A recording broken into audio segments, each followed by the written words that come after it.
Hey.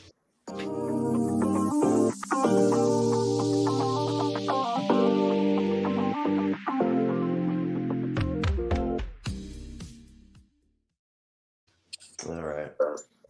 Adam was able to get one hey in between the two videos. That's awesome. Just hit it, but not the exact right spot. So anticlimactic, nothing happens, and I have to adjust, and a little irritating, but I'll get it one of these years. It's all right. We got time, man. That's all we got is time. Yeah.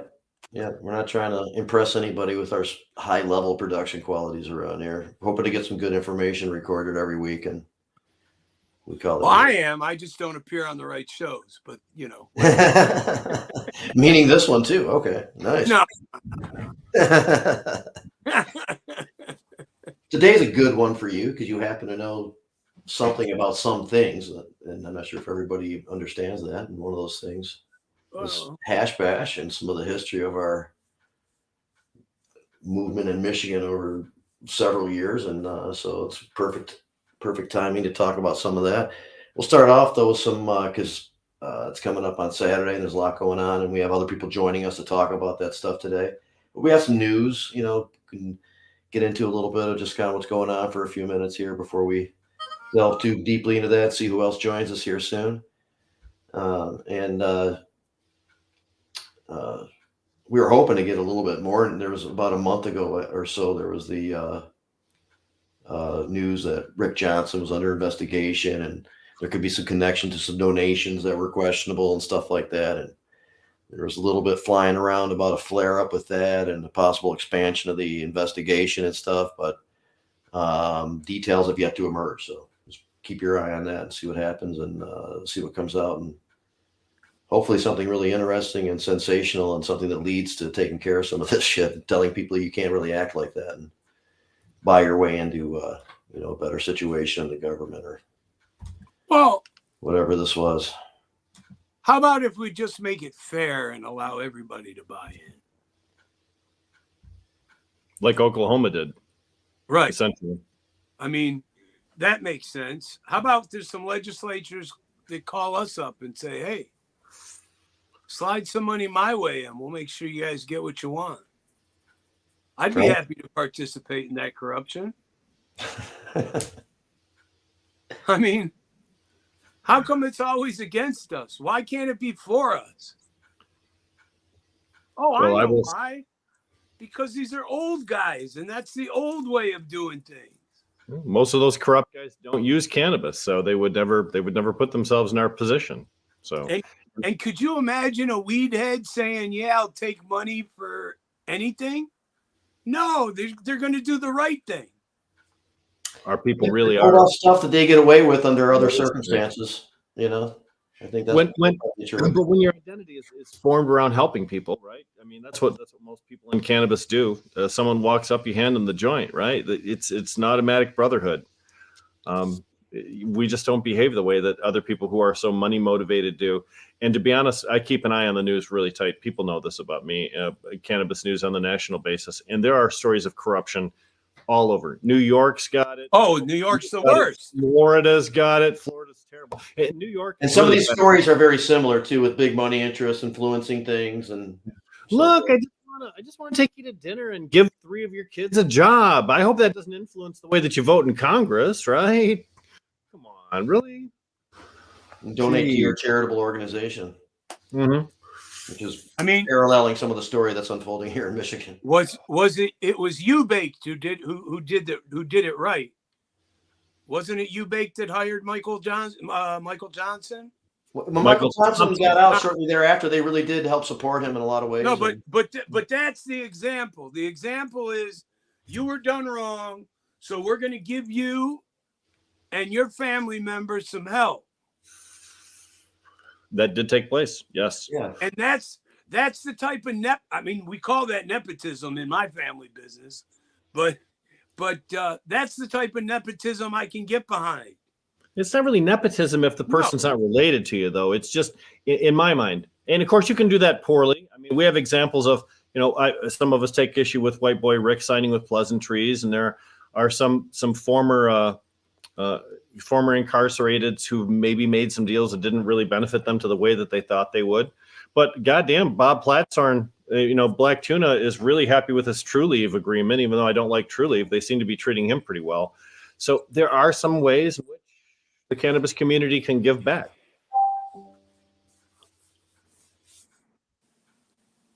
True enough. And I think, for the record, I think Rick may have moved on from Pleasantry. I believe that's true too. I heard that. I think he's 2 places away from Pleasantries now. Last I heard, yeah, but still, he's still getting supported. Good for him, man. He learned his lesson. Jamie taught him up. Yeah, I had one face-to-face interaction with him, and it was contentious because of my discussion about Pleasantries and their position on taking away caregiver rights. He didn't believe it, right. So I'm glad that they at least didn't believe it. But I said it's kind of demonstrable. I mean, it's on video, unless they've changed their mind. Doesn't matter, man. They used him just like the government used him. They didn't tell him the whole truth, and they hired him anyways. Yeah. So, yep. I mean, he was fucked. I feel bad for him too. I'm glad. I hope he gets whatever he can out of whatever. He's getting it. He's getting it. Yeah. He's got a lawsuit too. That'll be interesting to see how that plays out. Yeah. Boy. Yeah, I know that the Michael Thompson Clemency Project is launching in association with Redemption Cannabis, is launching a new program called You Promised, and challenging Governor Whitmer to actually do what she said she was going to do and release prisoners and give expungements and commutations for everybody who's had a problem with cannabis in a way that's now legalized, which includes cultivation and distribution. We sell cannabis now. So you can't tell people that got busted for selling cannabis that they don't qualify for expungement. It's legal now. Yeah, and in Michigan, it never was the sale. It specifically was set up to just be the transfer, so they didn't have to prove that like money or anything of value exchanged hands. Right. That's what got Sinclair, is the transfer. Yeah. And transfers are legal now. Now. Definitely. So everybody sales still are not, but transfers, But we're talking, the first time sales specifically are not is now over this modern, law. We're talking about a politician, and politicians make promises that they never plan on delivering on. Yeah. And I'd rather have a poverty secretary in the administration, and which was something she promised in order to get the black vote in Detroit. And, I think that would make a big difference in the state of Michigan. So while I may sound like I'm a one-issue guy, I remember when she said that. She could have done that the first day she was in office. She hasn't done that. So why do I think she would do anything on marijuana? Yeah. And unfortunately, I don't. Now, our attorney general, she's great. Me and Jamie talked about that earlier. She may not be doing all the things we need her to do, but she's not doing the things we don't need her to do. Well, and I absolutely will say, and I know we've had attorneys on that have said something similar. There's very few caregiver cases any longer. There's very little zeal amongst any statewide prosecutor or the Michigan State Police to go after someone who's got a medical card, who's cultivating instead of 12 plants, 15, or instead of 72, 90. There really just isn't that type of a push anymore. And there was under Schuette for a long time. Right. I don't think it's the same, but I think there is a little perk. I think there's a little more attention to some stuff now that, It doesn't make any sense.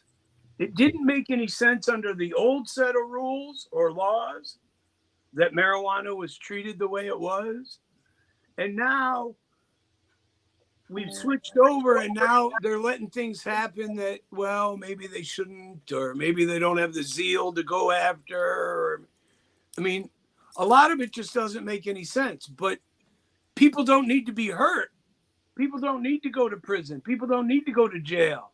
Well, as we said many times, especially after the medical laws passed here, something intended to be a shield for users.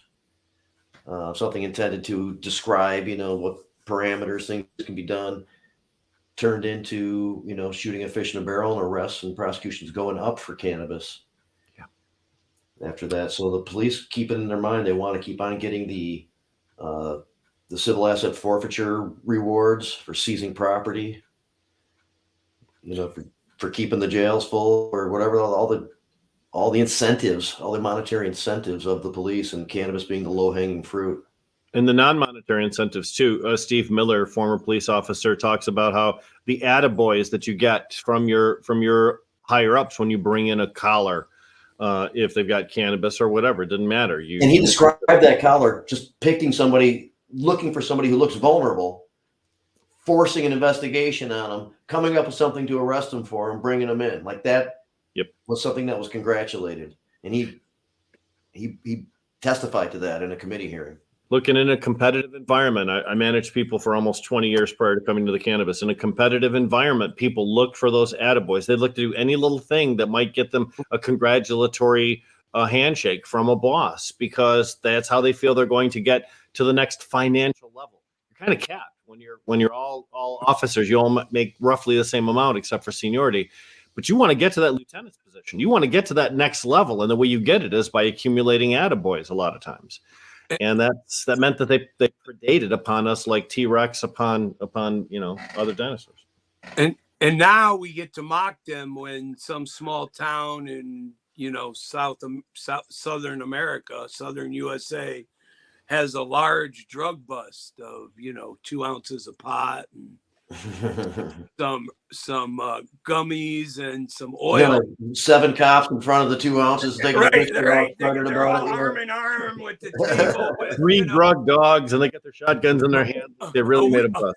They're standing there with a week's worth of dope in front of them. I know. And they think they cleaned the town up. I mean, there's about $1 million worth of drugs, dangerous drugs. Right. And the best part is now we have social media, so they get mocked all over. They do. I mean, we've all forwarded that shit. It's hysterical.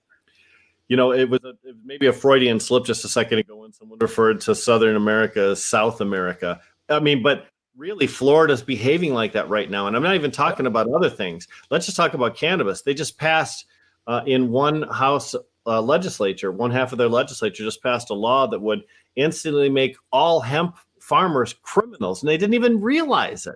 They didn't even understand what they were voting on when they voted on it. They were just so ready to sign up and cast the yes for the one that DeSantis told them to cast for. Rick, I gotta take issue with what you said. Don't be such a hater when it comes to cannabis, because these idiots vote on shit all the time without reading it.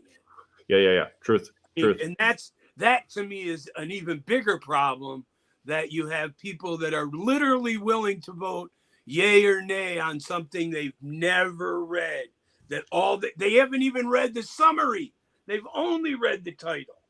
And that happens in Michigan too. We've talked to numerous lawmakers who say things like, my staff gave me a recommendation for this. My staff told me what to do. I didn't really read it myself. Really? Or worse, my buddy whored me out, and I owe him a vote. I owe him a yes vote because he gave me a yes vote last week. Yep. Or Steve Linder came by the office and I just totally bought whatever line of bullshit he was slinging. Right. There are many reasons why they vote on things they haven't actually read. It's not unique to Florida. That's true. If I was rich, I would hire Steve Linder to fight our cause. I wouldn't. He's going to end up in not jail. anymore. Maybe back a few years. Just to make him look like a clown. Oh, I understand. Yes. You understand? I'd be like, here, dude, here's the money, because I'm rich, right? It doesn't mean anything. Yep. And he worships money. That's all he cares about, not more. That's all he cares about. And I need you to make it so that caregivers can have an unlimited amount of patients. I need you to make it. Give a presentation to the committee. Right. Show up in a pot leaf costume, Steve. You're getting paid. Do it. Right. Yeah. Oh, here's an extra couple bucks. Dog and pony show. Hey, so a couple things.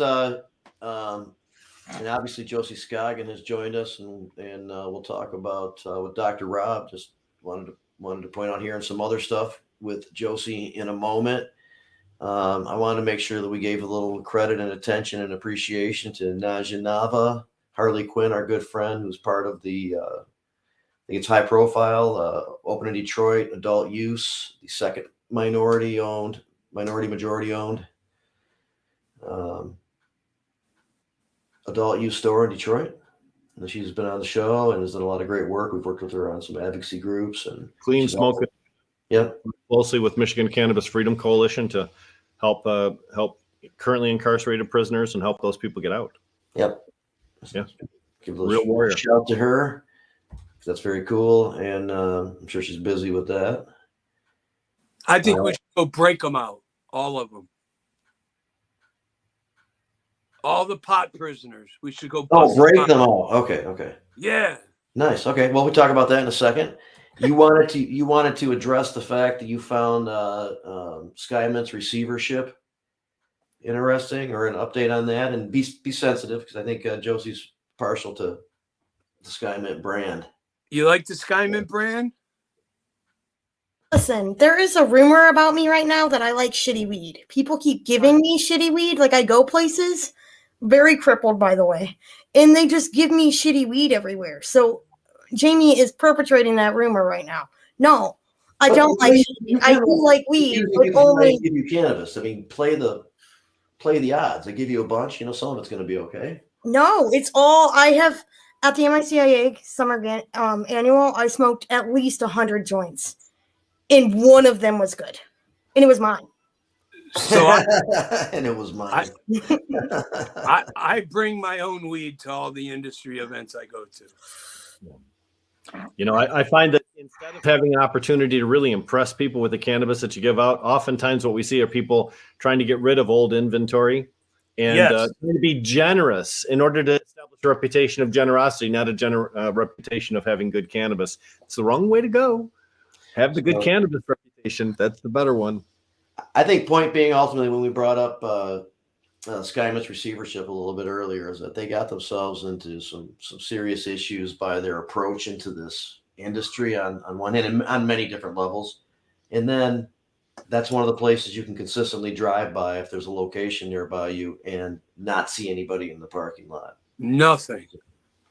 So there's kind of a recipe for disaster there, and whether or not they have good weed, who would know? I see that at a few places I drive by regularly. Well, I'll tell you what, on the corner of Pearson Road and I-75, right by my house over here, there's a Jars Cannabis and there's a Skymint. Jars Cannabis is jamming. See now, Skymint. And Lighten Up is near there too. So those going to Jars currently go to Lighten Up too a little bit. Yep. Now it's interesting because when I drive by the Jars in Ann Arbor, empty. What is up with the Ann Arbor cannabis market right now? I mean, we visited 8 dispensaries. What? None of them were full. The ones we passed that weren't on the map still weren't full. There's one locally owned glass shop. Like, what the fuck? The consequence of saturation. I mean, we Ann Arbor one or two that have some consistent business. Yeah, but there's like 40. So I mean, that's you have to remember that as the dope capital of the Midwest, these people are not happy that this industry has come into town. We had there's more than one. It's more conservative traditionally, and people look at Ann Arbor with all the the history of the cannabis stuff like that. And that's the thing, is that history is what makes those retail stores so popular. And start getting, I guess, into cannabis a little bit, or into the hash bash story a little bit. We talked about what was going on with Monroe Street Fair. There was a back and forth over the permit. Some of the concern by police was the spring practice game, the maize and blue game for Michigan football team, and there not being proper emergency routes and other things.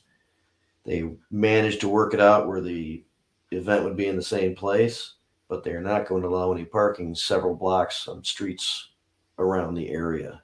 And so we go to get the regular permit for the sound guys, and we're told today it's not a space available because the city won't allow any parking for several blocks out. That's to keep those lanes open in case of an emergency because of the activity in the city. Never necessary before, but Ryan Stanton put out an article today talking about the hash bash in which Jamie was quoted. It's nice. It mentions Adam's name as well. But it also talks about the aggressive parking policy that they're going to be enforcing on that, which includes towing. And in the past, Ann Arbor's just ticketed people and let you stay there because it was way too difficult to tow all the cars that had bad meters. They're not fucking around this year, guys. Don't You can't even bag meters. You can't even reserve them because the point is the space has to remain open for the emergency vehicles potentially to have to get through. They It's will not tow really you a if you try and fucking break that. If you try and break that policy, they will tow you. So don't mess around. But they won't even issue the ability to reserve those spots because of that. Yes, So, yeah, but I mean, people that are not trying to reserve a spot, Jamie, people that are just pulling up and get desperate because they don't have any place else to park, right? Those are the people I'm warning right now, not the people seeking exemptions, right? So when you're attending Hash Bash Monroe Street Fair, just I hope don't. when Trish comes on, she put together this thing called a link tree. And it's got a lot of great information for Hash Bash, including parking options in the area. It's on Facebook now. Weedsters, the Hash Bash Facebook page, some other places. I'll put it on my page, maybe put the link here. And people should look out for that because things have changed because of all this stuff. Yep. It's even going to be Different worse scenario than this it was. Yeah. It's bad on a busy day, but it'll be even worse now because there's a bunch of spaces that normally are used that aren't going to be available. There's a real issue with accessibility in terms of like probably everything, but usually Hash Bash is fairly easy to get around, especially if we're just talking about the diag, right? You could even in a motor chair, for example, you could get around to all the spots pretty easily. But how would you get your chair down there, right? It's like 400 pounds. Well, and I've already looked. You go first. I couldn't find a taxi in Ann Arbor, even though it's an incredibly progressive city that has a hospital and a wheelchair seating service in it that does this. Right. Damn. And there are shuttles that have a thing for that, but that's about it, I think. I'm shocked, just so you know, that if they take away the handicap parking that exists, I will file an ADA claim. I think they are, man. I think they are taking it away as an emergency scenario. I don't know how they can do that. They've never needed to take it away before. There are lanes of traffic on State Street that have nothing to do with parking. And there's no reason to do what I mean, I know exactly why they did what they did, but there's no reason to do what they did. And I think an ADA lawsuit against the city of Ann Arbor after the fact would be awesome. I agree with that. I mean, the law library, which is, the Hash Bash is conducted on the steps of the law library, that's still open for business. And how could you tell someone who needs that handicap spot that on this particular day, sorry, no access for you? And because you may not know this, they've already gotten rid of the parking around the Hash Bash. They did that years ago when they rebuilt the sidewalks, and they took away all the street parking and widened the sidewalks. So they've done this. They changed South University. They changed State Street. This is nothing new. They've been trying to do this for a long time. And when they tried to ban the Monroe Street Fair in the past and actually banned vending because it was slowing down and congesting the city. That's how the Monroe Street Fair got protected, really, is they banned vending within 2 blocks of the diag, except they exempted the Monroe Street Fair. So at one point they were making space for it, and then they decided that they couldn't make space for it, even though they've had spring games in the past, even though they've, this is just a game they're playing. And somebody upset somebody at the city. That's all I can tell you. In the initial conversation with the city about whether or not Monroe Street Fair would go down this year, a plan was submitted by the city, which would require Monroe Street Fair to pay a significant amount of money to put additional staff on and things like that too. This certainly looked, to all intents and purposes, initially like a cash grab on the back of the city. And that's the cool thing about the Hash Bash, is that the Hash Bash imposed on the city of Ann Arbor. It never gave anything back, and it never had anything to give back. And Jamie and I were talking, we were talking about Rick also before we went live. The city officials also never participated in Hash Bash back in the day.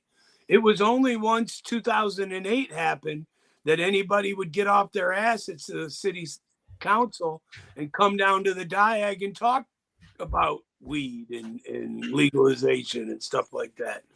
So they've only seen this. And we had 5 court cases in 6 years with them, and they used all the same excuses.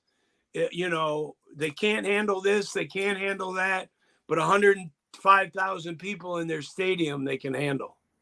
Who are drinking, or many Which I who are had, yeah. which truthfully, that's a fallacy, because 35,000 of them are students who go back to their dorm rooms. Half of the rest of them get back in their cars and drive home, and only a few of them go to the restaurants, and they're full for 1 or 2 sittings, and that's it. It's not like a hash bash where we literally shut down the city. We bring so many people to town. But that's the game that the city wants to play. Let them play it. They're just happy they don't have a town square, because that's what the Diag is. It was the Ann Arbor Town Square for the last 108 years. And that's where every protest ever happened, except when the Nazis came to visit, they would show up at City Hall.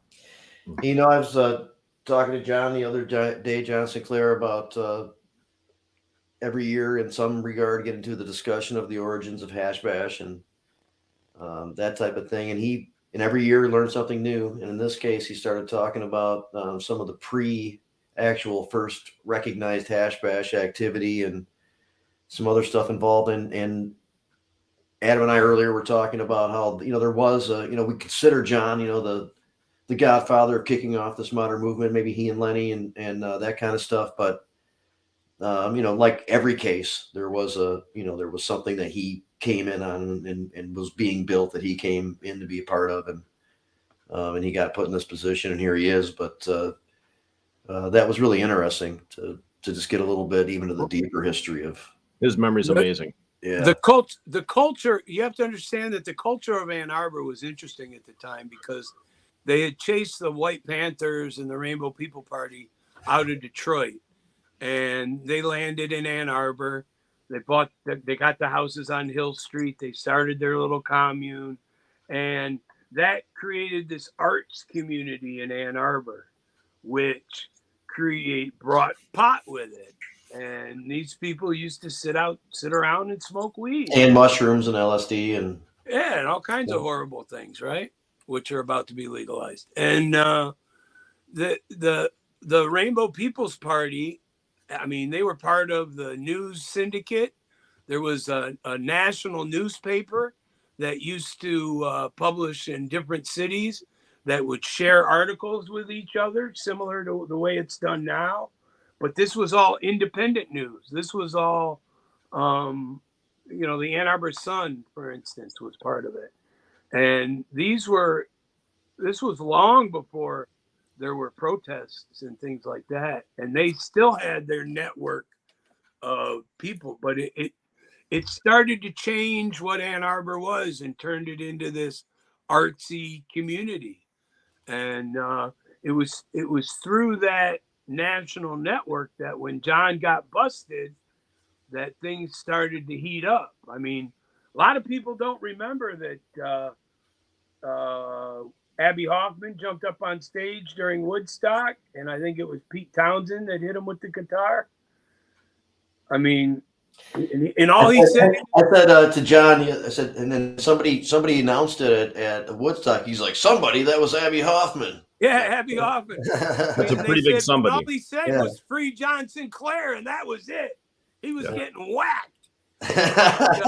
Well, he was in the middle of a Who set. He was in the he jumped down while they were playing. Playing for Pete Townsend, man. So I always wanted to introduce John Sinclair to Pete Townsend. I always thought that would be cool. Wouldn't it? Yeah, That's I mean, cool. They were literally like 100 yards from each other, and because where John lives, and he was playing at whatever they call that arena this week, and I wanted to get him in there to meet him. I always thought that would be funny. But yeah, Abby Hoffman, I mean, this was in New York. They're talking about free John Sinclair. That, this was huge back in the day. Well, we were awarded the Communicator Award for our episode talking about John and the whole situation with his incarceration. And he talked about a national team of superstar attorneys that came together to help him out. People from all over the nation had heard this story and wanted to be involved to make good law for this.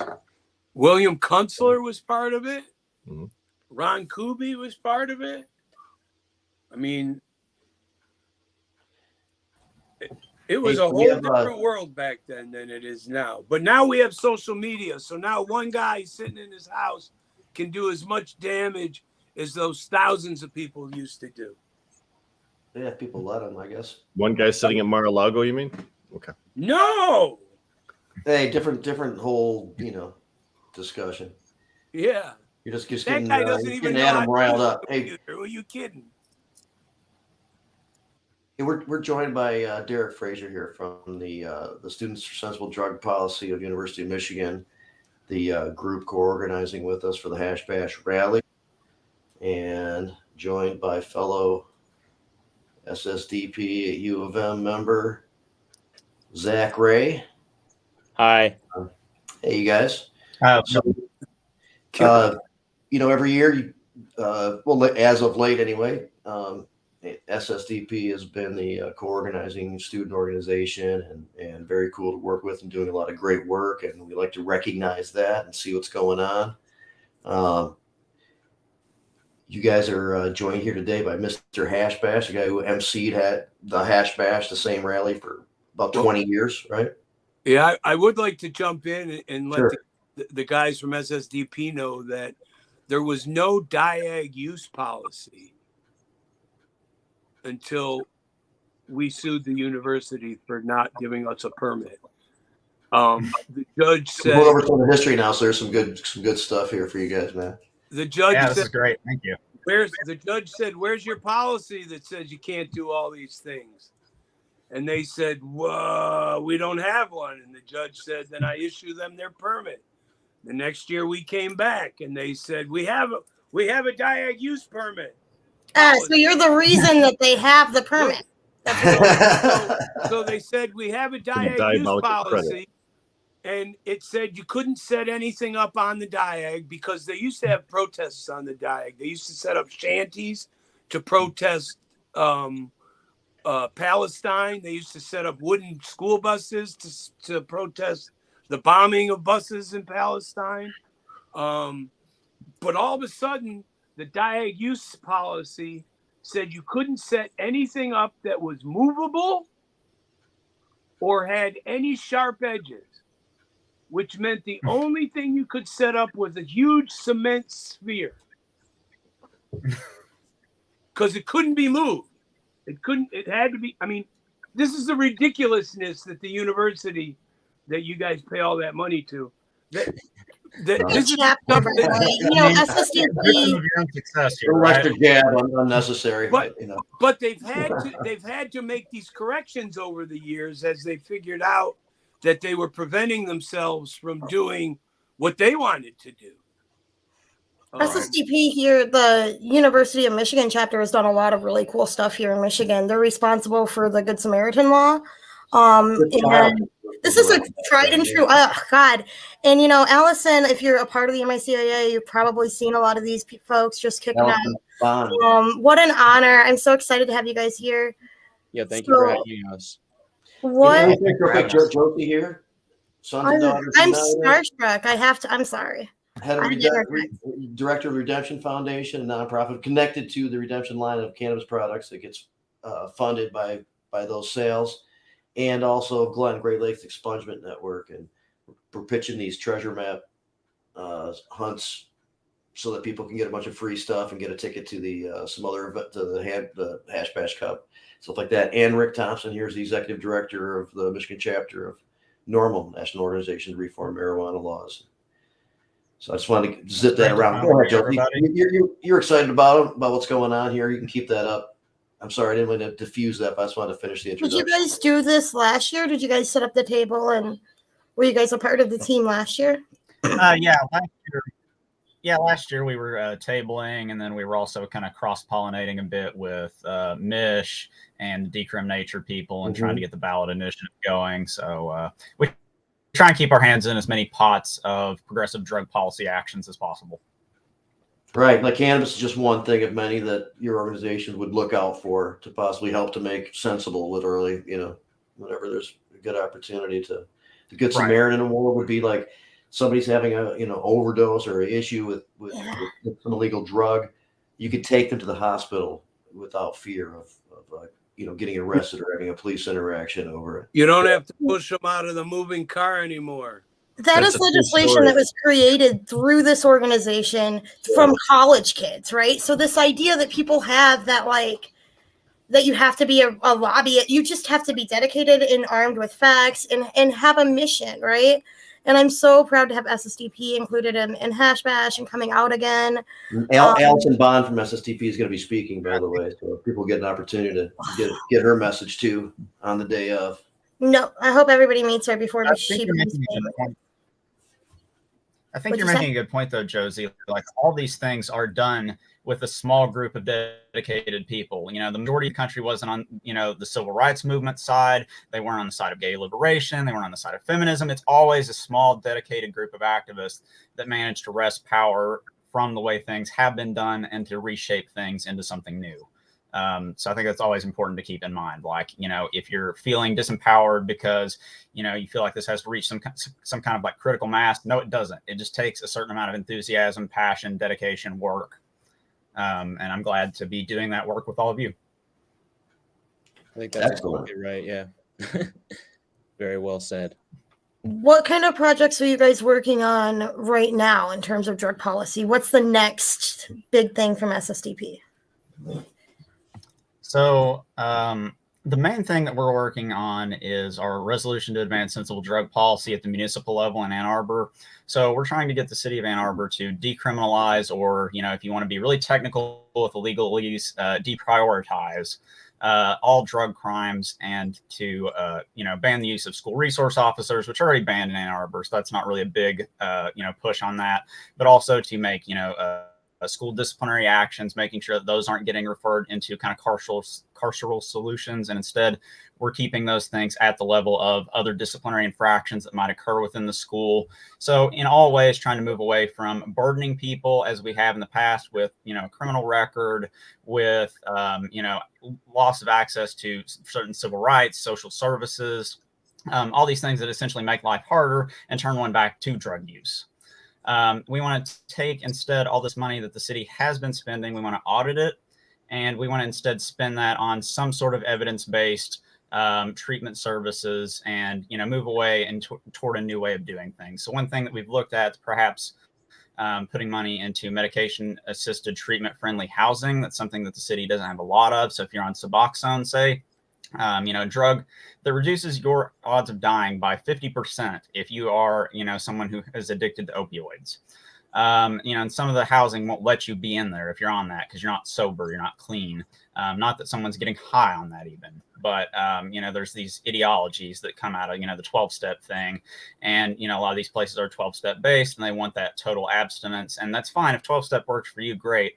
But we're trying to open up also alternatives for people that's not working for because it doesn't work for everyone. Exactly. And go ahead. Though, right? Like it starts in Ann Arbor. They decriminalize something in Ann Arbor, and then like 40 years later, we get to smoke weed in Michigan. Like that's the recipe. I'm so excited. I'm so grateful to have. And hopefully anything we do too can get taken up countywide, just the same way Ellie Savitt took up the entheogenic fungi and plants, the decriminalization of those, and made it countywide, the same way he's done with Suboxone and buprenorphine. I'm sorry, those are the same drug, but Suboxone and methadone. There are, avenues to making this even broader. And then hopefully, I think that the pace of drug policy change is accelerating. So I'm hoping it doesn't take us 40 years to hit the next thing. And to be, not to correct you, Josie, but it actually didn't take 40 years. East Lansing decriminalized cannabis years and years ago, right after Ann Arbor did. So did Delaney. Right. And Michigan even had a medical marijuana law before any other state back in the 80s. And most people aren't aware. 70s or 80s? So, early 80s, late 70s. Right. It is gradual, right? And that's what we're seeing here. These small cities or municipality, maybe not even small, these municipalities decriminalizing for mushrooms, and it's going one at a time. But it started with Ann Arbor, right? This is the recipe. And so then next it goes decriminalize. Maybe they'll do medical mushrooms or some shit where like you can do it as a veteran or whatever. And they love putting disabled people on the spot there. So maybe that's what's going to happen. And then I'm going to be able to do mushrooms like 50 years. Like I'm just going to be able to do them. They're going to be decriminalized and I won't go to jail. And maybe I'll buy them by a strain and I'll be like, She lives in the my mushroom. What are they going to call them? I don't know. I'm so excited. What are they going to call blood cleaners for mushrooms? It is exciting. I'm just looking for the day that civil rights allow me to do anything I want to my body. Yeah, cognitive It is liberty, my- that's what we're about. it is my body. I swear you say things that like just argue. I don't like the image of that. Yeah, what they No, kind it of was- do some stuff that's unacceptable. Inside is burning right now. I Inside mean, is yes, burning. there is a lot of, there are definitely limits on what straight white guys can do with their bodies. I like the local ordinance. But- You said I was a straight- I don't feel like this is the time. It's like a. This is the panel to discuss. It's, Damn. it's kind of in the vein of what happened in Oregon. I know some people are skeptical of how functional that is, but that's kind of how that works. At least something like that had that type of language and intent, passed statewide as a law. I kind of think it's an incremental gain. Yeah, and it's unrealistic to expect that somebody's going to get the whole program right on the first time, right? So Oregon goes first. That means the next state improves on Oregon's program, and the next state improves on that state's program, and that's how you get to a good place. That's how it's supposed to be. And I mean, What I you know mean, Mike Adam? Williams and some of these people in Mich and Decrim Nature, they are looking at what's going on in Oregon, and they are studying that intently to make sure that they get it right for Michigan. Like we're going to do And this they're thing going to correctly be. here. They will be represented at Hash Bash. They'll be speaking. They'll have a table out there, all that kind of stuff again too. So looking Yeah, forward. great people to get involved with. And also, we had a little bit of exchange here before you guys came on, and I've also had some communication with Allison, and I know you guys are very heavily, and you brought it up before, involved with harm reduction approaches and Narcan. It's been a kind of a nice relationship developing between a lot of dispensaries and this organization called Harm Reduction Michigan, based out of Traverse City, and they are arranging to get these distribution boxes of Narcan to a lot of places. Obviously not just dispensaries, but the fact that dispensaries are getting in on it and they're able to find more locations in places of need of that kind of access, and that's been developing this last year or two too. So Pam Lynch from Harm Reduction Michigan will be there at Hash Bash as well. So hopefully a lot of people can meet each other. We're doing a lot of really good work around the state. Pam is great. Yeah. There's a lot of exciting people every year. I'd love to see those spread throughout cities like Ann Arbor. Mhm. I mean, there should be one outside Pinball Pete's. Man, we have one in Alpena up at the Mets Cafe there, and it gets consistently used, man. It was necessary. People understand its value, and it's easy to use. It's easy to use. It's Yeah. The Narcan vending machine that went in at the library downtown, I mean, within 2 weeks, I heard a story of it saved somebody's life. I mean, everybody should have it. And based on the rate of overdose, these should be as available as AEDs. It's just about the same rate as what people are having heart events. These things should be widely available. And you know about these, okay? There is some criticism. I think there is some misunderstanding. These things have no street value. You can't get high. Their only value is when somebody needs to have the receptors blocked off, so they can't die of And I'm going to tell you, that when you use Narcan on somebody, they'll wake up swinging because you took their buzz away. So yeah, this is no joke. I mean, when you're able to use it, you're saving someone's life. When you save that person's life, they're pissed at you because you took their buzz away and they were enjoying it. Well, let's say they could be, but we can still feel good about what that we saved a life. and- I mean, this is something you see. You see this sometimes, like people will talk about like this moral hazard argument. The Economist or the Forbes, one of those people had like this huge screed against harm reduction based on the moral hazard of it, you know, arguing that because you make Narcan more available, people are just more willy-nilly with their drug use. And yeah, I'm just going to OD because I'll save my life with Narcan. No big deal. Like that kind of rational like process takes place. Yeah, I mean, that's so weird. That's so Who- false. Who would think someone nobody wants to to overdose. You missed Right. the high. You were unconscious. Right. Like, you know, this is not what drug users want. This is not the end goal. It's not to get Narcan.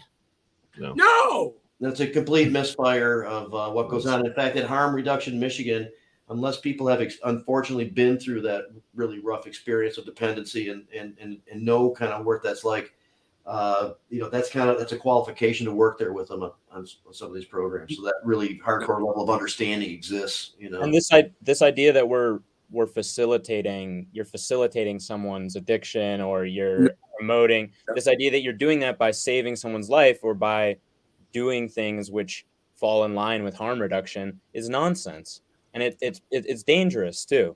These kinds of propagandistic, moralizing, the type of things Derek was talking about.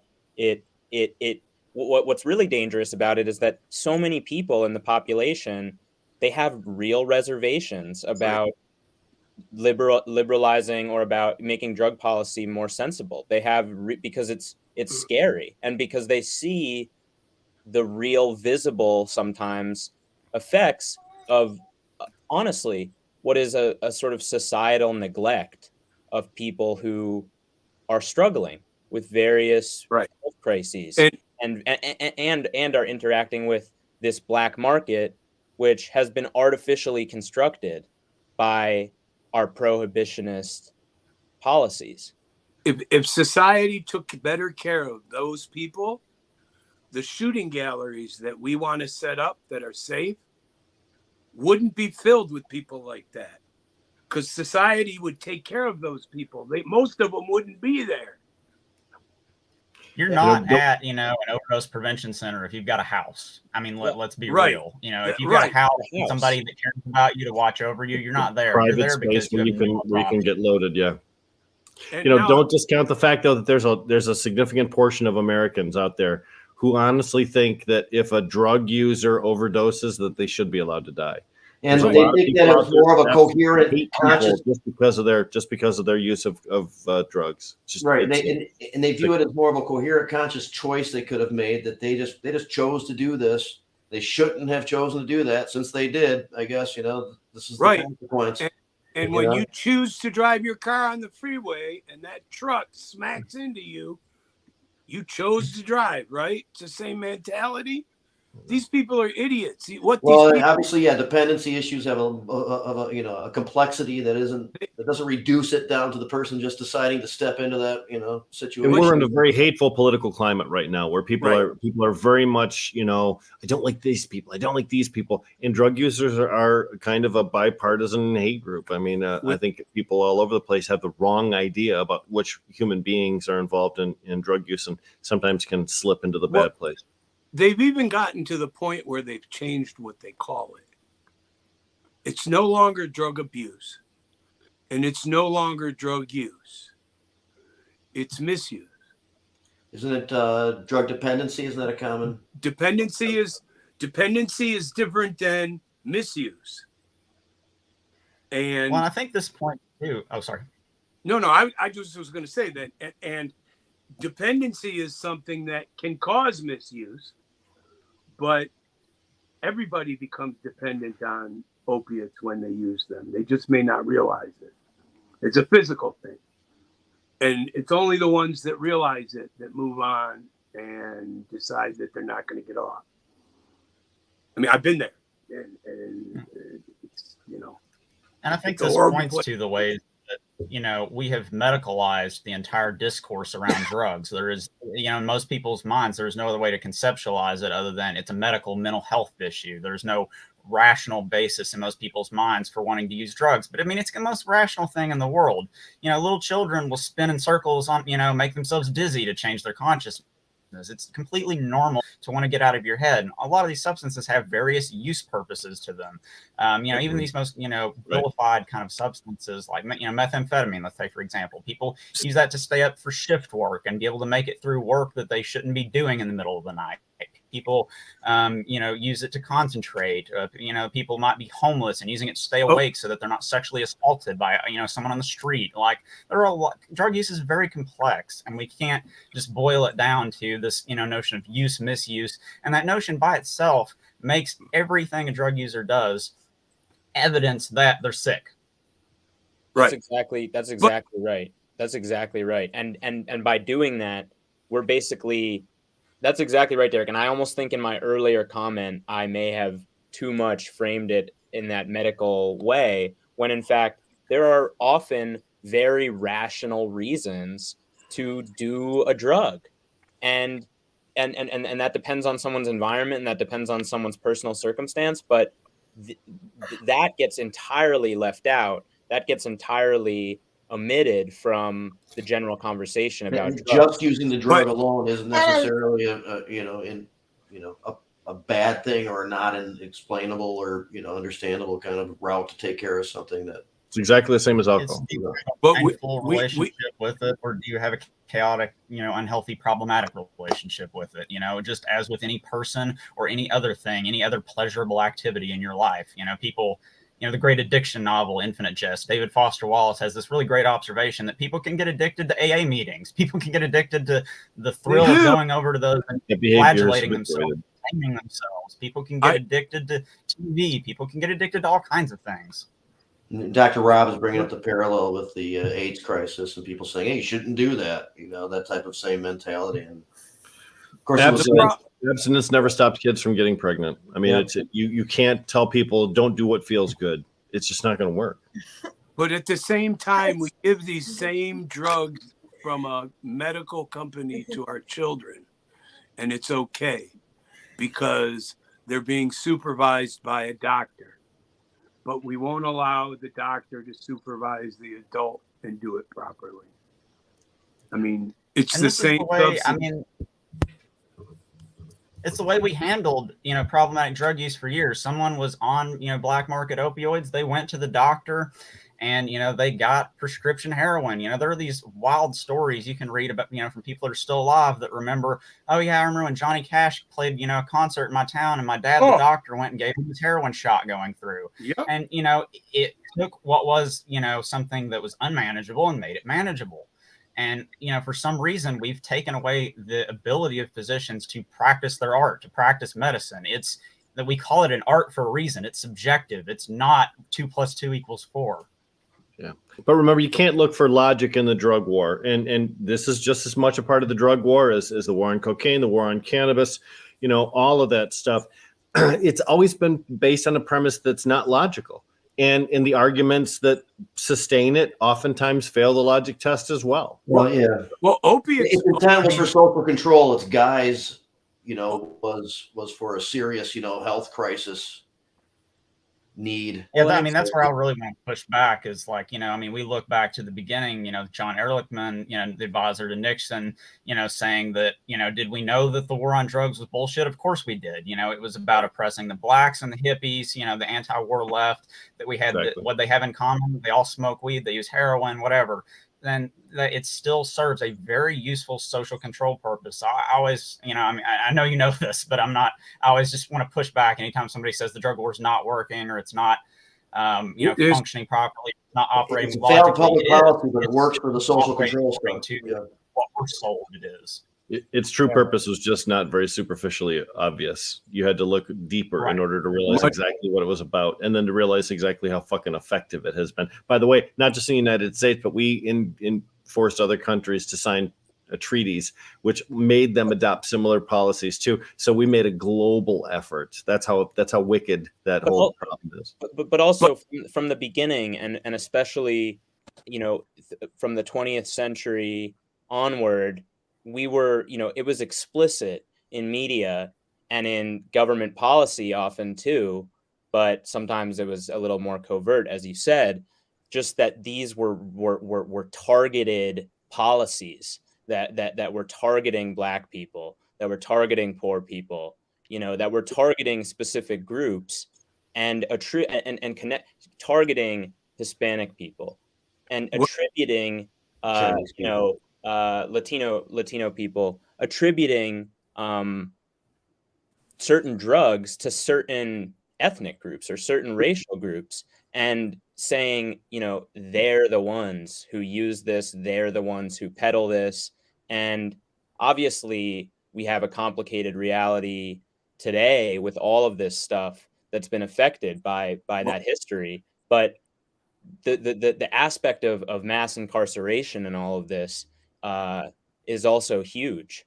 And just how many people who are dead, but who served prison sentences back in the day, how many people have been so severely punished for all of this? Way families destroyed. That's what allowed it to continue after the Nixon era. Remember, you brought it up. It was a racial thing. And then society stopped being this racist pre-Nixon and pre-Nixon society that it was, and it became systemic racism.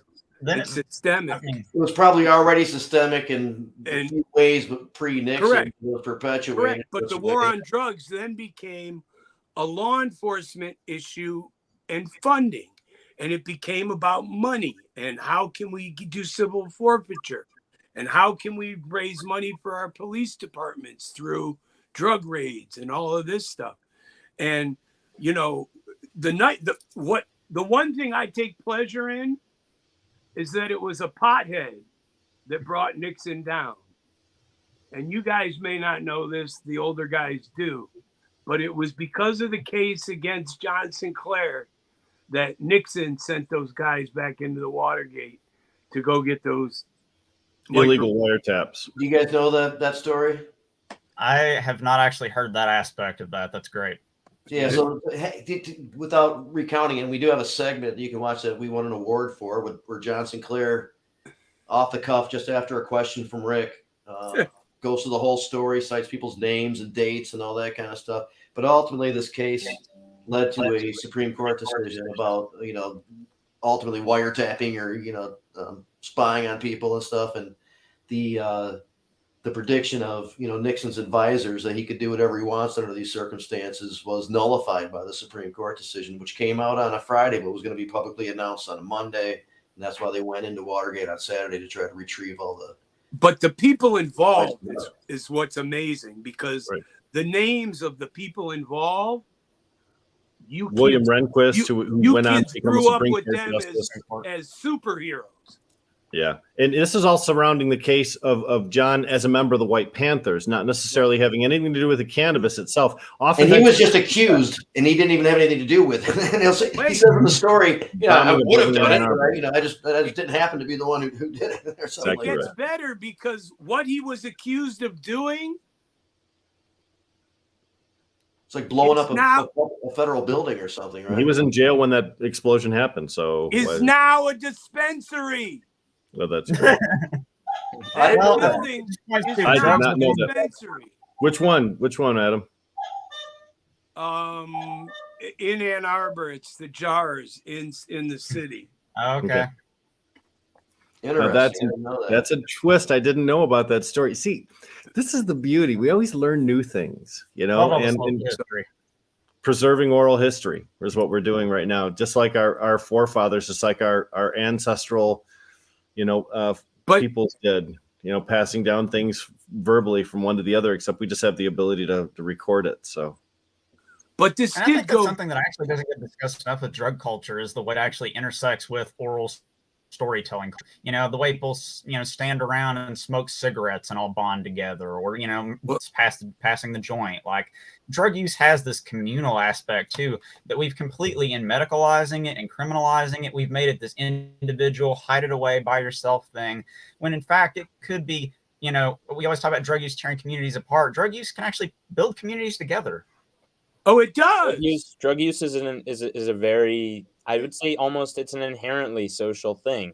Like, you use drugs, and you use drugs with other people. Other people. And where do where do people learn how to use drugs? They learn From from other other people. people. This is like, all of this is a community thing. And I like how Derek pointed out that part of this is how we individualize this so much as well. We isolate people from the fact that drug use, as was said, it's this community thing, really. And the This is issue the is that, political danger. yeah, the issue Well- is that it exists in an environment, as others have pointed out, where policing is endemic, and it's this massive threat to many members of the population, and then for other members, it's kind of, they're kind of just the people who ignore them as they freely walk around smoking a joint, or they sit in their house and use whatever drug they want, while someone who is out on State Street gets rounded up in the middle of the night, and kicked out of where they're sleeping. So yeah. Yeah, man. So you say drug use, and that could mean a lot of positive things, but of course we've been Conditioned over the years to immediately, associate that with a whole long list of negative things, including criminal activity and potential mental illness and violence, and all that kind of And as a stuff. researcher, you only get money to research the negatives. Right. That's true. It's only with the legalization of drugs that we now have artists, both musical and creative, who are coming out and saying, yeah, I created, I got really high and created that. Me and the fellas were passing a joint around, and we went and wrote that song. And I'm talking guys like, 50, 60 years ago, who we all knew they were doing it, but now they can talk about it. Now it's something that they're being interviewed about. Now, David Crosby, who I knew when he passed away, it all became about his drug use, but they also talked about his new line of cannabis that he had, and how he had gotten into cannabis and all of that. I mean, at one point they make you look bad, and the next thing you know, you're on the front page of the paper telling everybody that you were doing something that they all knew you were doing. Tommy Chung got put in federal prison for selling bongs online, right? They threw the guy in the fucking clink, and he came out smelling like a rose. So This is the contradiction of America. We love an outlaw, we love a rebel. It's the mythology of the Old West, right? Well, that's what makes Johnny Cash the greatest man that ever lived. fuck yeah, Johnny Cash was an outlaw. Yeah, and that's So why we valorize this behavior for some, and we really criminalize and demonize it when other people do it. no And question. that's even true. I mean, I think that's even starting to be true in some ways, and maybe it's been true for a longer time. But I mean, with psychedelics and with weed, I'm an advocate for all drugs to be decriminalized and made so that people can use how they want, everything we've been talking about so far.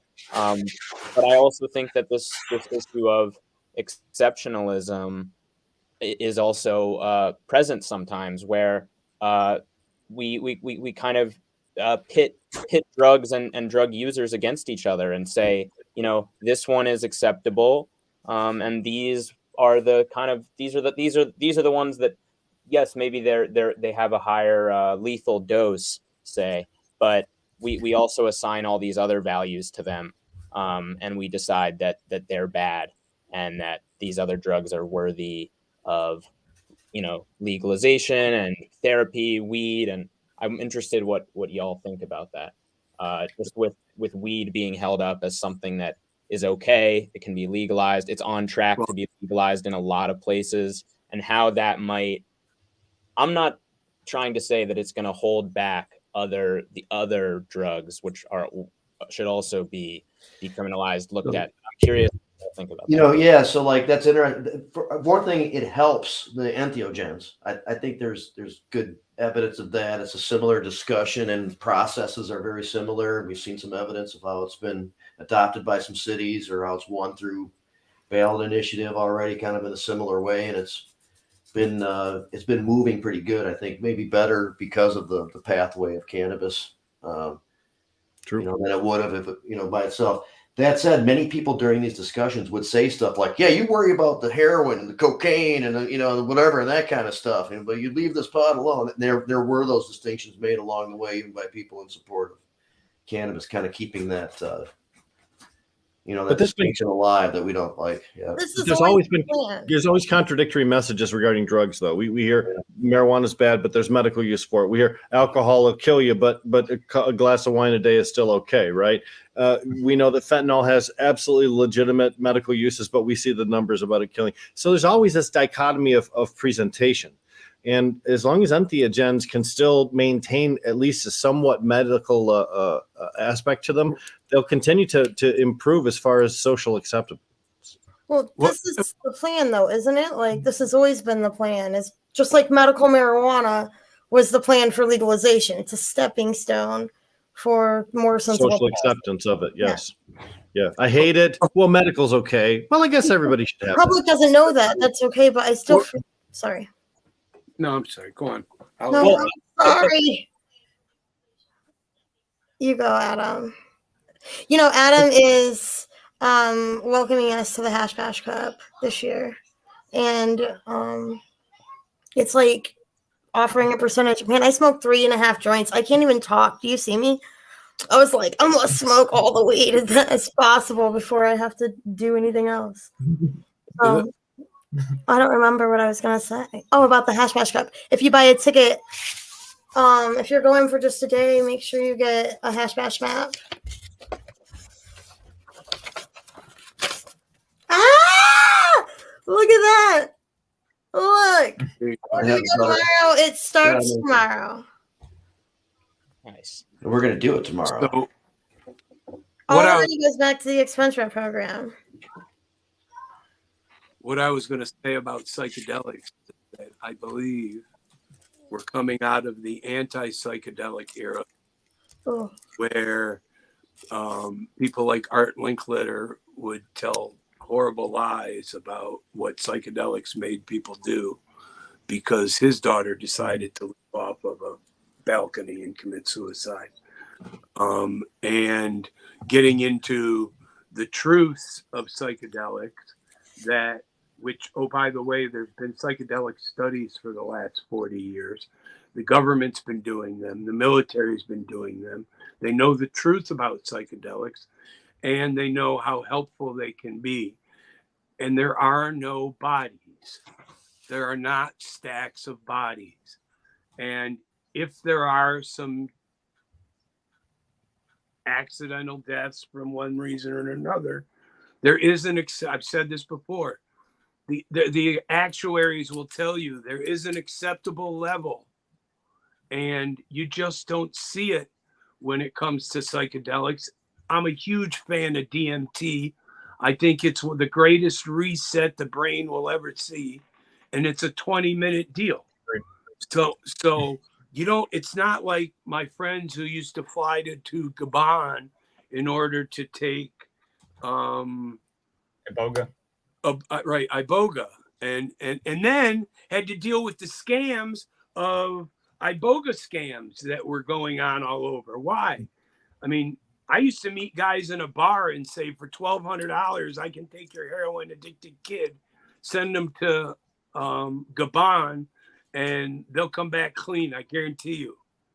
And then all of a sudden it was, well, there's places in Mexico that'll do it, but they weren't doing it. And they were taking advantage. But we've moved from that anti-psychedelic to, oh, maybe this is possible. Maybe mushrooms are not such a bad thing. The whole microdosing concept. Toads were made to be licked, man. Toads were made to be licked. Right.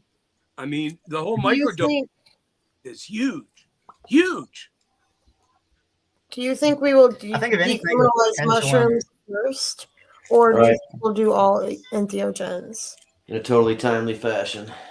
That's an interesting question. Whether mushrooms are so socially recognizable that they would be given special status as opposed to other entheogenic substances like peyote and things. Yeah. I guess I mean, you that's can More a curious familiar, question. more common, that's for sure.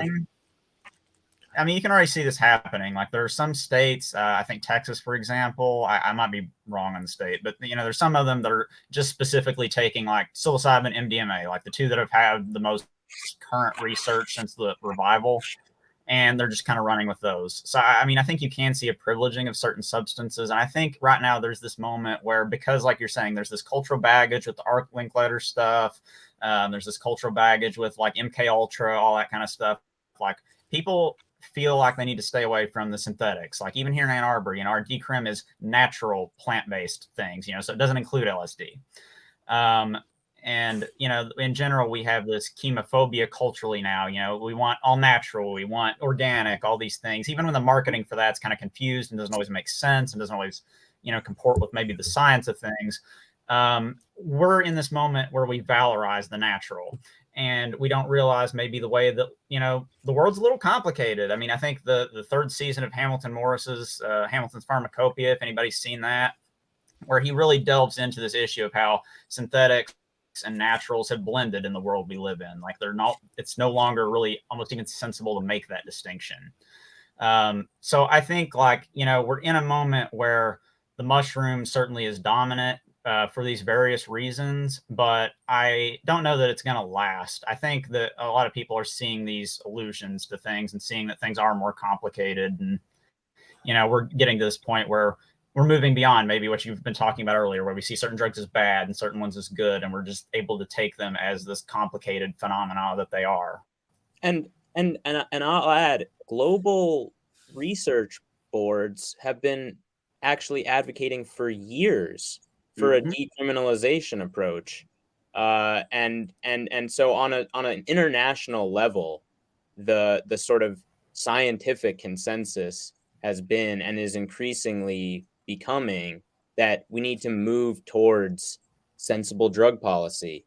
And so I think Derek is right that, of course, what we're up against is concentrated power and these repressive apparatus, these repressive structures which are denying, agency to so many people on a regular basis. And I think that that's definitely one of the biggest challenges here, is that, as was said earlier, there's no logic to this. The logic is the logic of people in power trying. You even see this with. I just want to add. You even see this with the direction that sort of mushroom legalization, psychedelic, all this stuff is taking. As you said, it's a slow thing, and so there are aspects where people who have certain conditions or who are approved, they can do this therapy, but maybe this therapy isn't covered. Maybe they're doing it as part of a research trial, but there's all these hoops. And I think that it's important that we research these things, which for so long, the research has essentially been banished because funding is not allowed. But I also think that it's important that we reflect on how these legalization movements and the pushes to liberalize policy for certain drugs could also just be kind of playing directly into the hands of corporations, and just they're taking their sweet time to figure out how they can make a product marketable, how they can get patents on this or that, get a lock on all of it, and then it no longer becomes something. I mean, just look at how de-emphasized having one's own personal medical marijuana plant is in so many places, even if it's legal. There's this idea that you have to go and get it from somewhere else, even though it's easily grown in most places. And that's true for a lot of things. I mean, it should be that way for all drugs, and you should be able to test what you have. And there should be a sort of consensus that it just makes sense to do this in a humane and safe way. And I'm sorry, I spoke for a long time there, but I just wanted to. It's No, okay. good stuff, man. I'm enjoying It is good. you guys bringing your Or information to this discussion. It's really it's really important on a lot of levels and interesting to say the least. So thank you. It's been a criticism of government for a long time too, that they're dragging their feet, just allowing pharmaceuticals to get positioned to be able to take advantage of it. Go ahead, Adam. I just want to say, as a 54-year-old American, that what you guys have to say is important, because for the most part, at this point in my life, I believe 20-somethings certainly have a right to their opinion. Most aren't intelligent enough to voice that. But this is America. Ageism. No, I mean, you have that right. But you talk to a lot of 20-year-olds and they're absolutely fucking clueless. You guys are involved. You're activists of one nature or another. So you're learning, you're educatable. That's important. And some of these people aren't going to figure this out till they're 30, 35 years old. They're at University of Michigan, so they're of the highest possible intellect measurable on the planet. So they have got that going for them. I just want to maybe call back to a couple of the things Zach was saying. So we talk a lot about, like this, with the research, right? That, there's so much, cost associated with getting research done, but I don't think like people actually often talk about like what, is entailed in that. And I'm not a research scientist, but my understanding of that is, you have to have a DEA certified lock box as to be locked under 2 or 3 different levels, I think, basically, of locks. I think it's 2 levels of box, 1 level door being locked. And then it has to be under 24-hour video surveillance. You have to log every time you take the substance out, how much of it you're, using by milligrams, nanograms, whatever, the measure may be. So there's a lot of paperwork that goes into this, because the DEA can show up and, inspect this stuff. So, you need to be there to present it, all that kind of stuff. So there's a lot involved in it, both in terms of work and money, that, putting something in Schedule 1 basically removes. You get approval from the FDA for a study plan. That's very difficult. Right. You got to have FDA approval.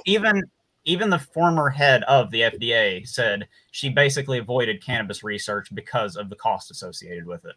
Yep. And if there's anything more damning than that, I don't know what it is. Right. Yep. We talked about this a little bit because of our situation. Go ahead, Rick. Sorry. Yeah. No. I'm just emphasizing the hoops, the red tape. These have been a constant criticism of the National Institutes of Health and some of the other, let's just call them studies that have been authorized with the intention and purpose of finding negative results from cannabis. That's just the way things happen. But at the same time, the United States government had this compassionate use program that they decided when 1,200 people showed up, 1,200 AIDS patients showed up with paperwork that they wanted to get into the program too. They said, nope, program's closed. Sorry. We're just going to stick to the 12 patients we have. And we're going to send them out, 3 tins with 300 joints. Oh, the Irv Rosenfeld. Your life. Irv and LV. LV, yep. Okay. These people still get every month. You guys may or may not know about this. Every month they still get a tin of joints from the government. Okay. I believe LV pulled out of the program. Yeah, LV was the last one. I think that there's no more. They don't distribute it anymore. And LV told them, I get better weed on the street. Yeah, she said, stop sending it to me because I can't use it. That's a pretty shitty commentary. Irv would auction off the tins or something and raise money. He's quite a personality, that guy. Quite a personality. So we're joined by Latrish Matson, of course, regular here on the show. Hi, everybody. Josie, of course, and Rick, but we have a couple guys here from the U of M SF Students for Sensible Drug Policy. We're It's nice to meet you. Nice to meet you too. And Latrish has been doing a tremendous amount of great work in preparation for the upcoming. You want to see it? The reveal right here on Jazz Cabbage. There it is. Wow. There's our beautiful itinerary this year. So nice. Hold on, let me put this joint down. I have to do that for this. But look at there's. This cafe gets such good placement in that book. And then yeah, it goes on and on, but we've got all the legendary guys in there. This is more than I could have asked for. So I'm super excited about it. It looks great. Yep. And we've got about 100 volunteers that are going to be there to help clean and carry equipment and help anybody out up and down stairs, you name it. Beat a couple people up probably just to keep things under control. That's cool. Yep, Amy Carter and I just got off the road. We're going to travel to Bay City, but got kind of lost for time. But we stopped in a bunch of small Michigan businesses to drop hat pins in for More Than Hope, because next month is Autism Awareness Month, everybody. So we're going to be able to have a list of locations where you can pick those pins up here soon. So you For guys, a donation, I'm sure. you know, if I like filling you guys in, it doesn't hurt to like go over a couple of things. Who she's referring to is Amy Carter. Yeah. She's been involved in this world for many years. She's been a candidate for state house rep, but she has a son who benefits from using cannabis, and she's been through this long struggle of trying to properly facilitate that. And ultimately, she's been behind last session and coming into this session a bill named after her son, Jaden's Law, which would allow for pediatric cannabis patients to be able to use their medicine on school grounds. So other states have done it. It works well. It's really needed. And she's been championing that. And More Than Hope is an organization that covers a lot of ground, but it's definitely that her organization is helping, with this kind of education and pushing this legislation and stuff like that. And it's really good stuff. And they will both be speaking at Hash Bash. Yep. That's great. Yeah. We're getting close to that bill. I think that we got sponsors lined up. And last time I heard, we might even need to even get it through the House. So we will be able to get it through committee. So that'd be great. Well, Very again, hostile like, legislature last time. Couldn't even get a committee hearing. Pressure So this applied, one better. Yep, we were working with Alex Garza.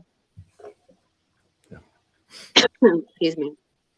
Yep, better chance for pro cannabis legislation to advance with the current contribution of the composition of the legislature, being democratically controlled House, Democratic Senate, and Democratic governor. It requires to get compassionate things through. I agree. It requires two bills, and one would go through like regulatory reform, and the other goes through like an educational committee. It has to change the education code too to accommodate. And the person, the head of the committee, the last session, just for sure, even if we could have kind of opened the mind of the regulatory reform, which was possible, but there was no way that we were going to hit the education committee. So this session, though, there could be a difference there. So, well, one of the things that I praised you today, Rick Thompson. You're awesome. I heard what you had done with the CRA about getting some more transparency on information. That's what our main last meeting was with them too, is the fact that you guys have it. Why do we have to go through so much trouble? We're just trying to improve on it. Right. So, helping these pediatricians and making sure that there are, Amy and I usually will find new patients and have them meet us at one of the clubs around here and walk them around and introduce them to caregivers, and just let them know what their ailments, and of course figure out who they're going to be comfortable with, working with, and whatnot. And just get to know them. So, because it's kind of a scary thing moving into this world, So that's what we're hoping to do with more patients and being able to know where they're at. There's a lot of people that just don't know that our resources are available.